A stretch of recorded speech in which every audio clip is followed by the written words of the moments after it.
Pergi ke taman menikmati. Cakep. Mampir sebentar membeli jamu. Cakep. Sebelum memulai materi hari ini, izinkan aku memperkenalkan diri terlebih dahulu. Siamo tutti fratelli. Perkenalkan, nama aku Aisyah Zafira sebagai tim lomba pendidikan remaja sebaya dari unit Wira SMA Negeri 1 Sukoharjo. Pada kesempatan kali ini, kita akan sama-sama belajar dan sharing-sharing bareng tentang materi penyalahgunaan obat. Tapi sebelumnya di sini aku mau mastiin dulu, kalian sudah duduk di posisi kalian yang paling nyaman agar bisa fokus memperhatikan materi dari awal hingga akhir. Dan juga di sini aku ada beberapa aturan nih teman-teman. Tolong ketika aku menjelaskan, kalian memperhatikan dengan baik ya, dan kalian dapat berpartisipasi aktif dengan menjawab pertanyaan. Dan juga mohon sekali untuk tidak menggunakan gadget kalian selama kegiatan ini berlangsung. Bisa dipahami teman-teman? Bisa. Oke, terima kasih banyak atas pengertiannya. Nah teman-teman, sebelum masuk ke materi, kira-kira kalian tahu nggak nih kenapa materi penyalahgunaan obat ini penting untuk dibahas? Belum.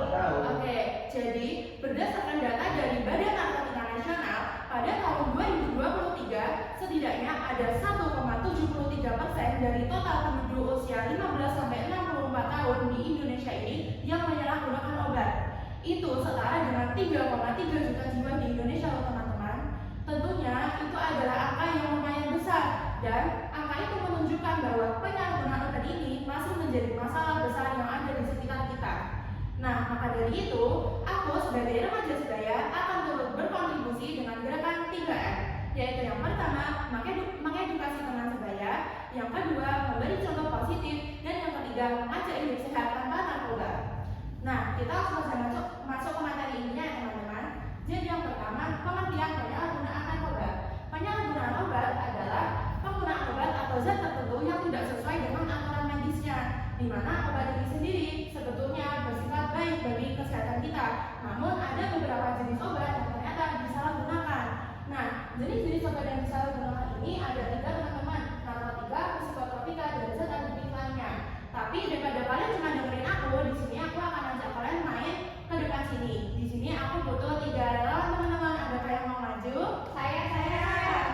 Satu lagi, oke, salam maju ya teman-teman.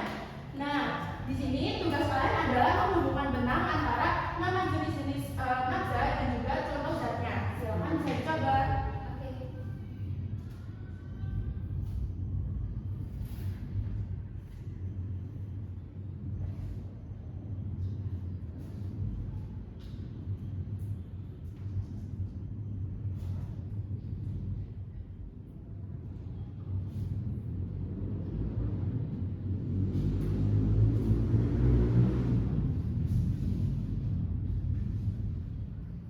Oke, terima kasih teman-teman. Silakan bisa kembali ke posisi kalian masing-masing. Aku cek sebentar ya. Wah, ternyata ini masih ada kesalahan ya teman-teman. Jadi di sini aku jelasin lebih lanjut lagi. Nah, jadi narkotika itu yang betul ada di ganja. Contoh dari narkotika sendiri adalah seperti ganja, heroin, dan morfin. Nah, narkotika ini sendiri cenderung menurunkan kesadaran otak dan juga menyebabkan ketergantungan bagi penggunanya. Lalu psikotropika sendiri ini harusnya di ekstasi ya teman-teman.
kalian jawab mitos, kalau kalian pikir itu fakta, kalian jawab itu fakta. Paham teman-teman?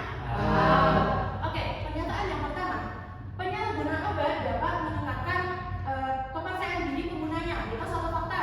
Mitos. Ya, betul ya teman-teman. Jadi penyalahgunaan obat justru malah menurunkan kepercayaan diri seseorang. Yang kedua adalah kita harus berani menolak ajakan penyalahgunaan obat. Itu merupakan hal yang keren. Mitos atau fakta? Fakta. Betul ya teman-teman. Kita harus berani untuk say tidak pada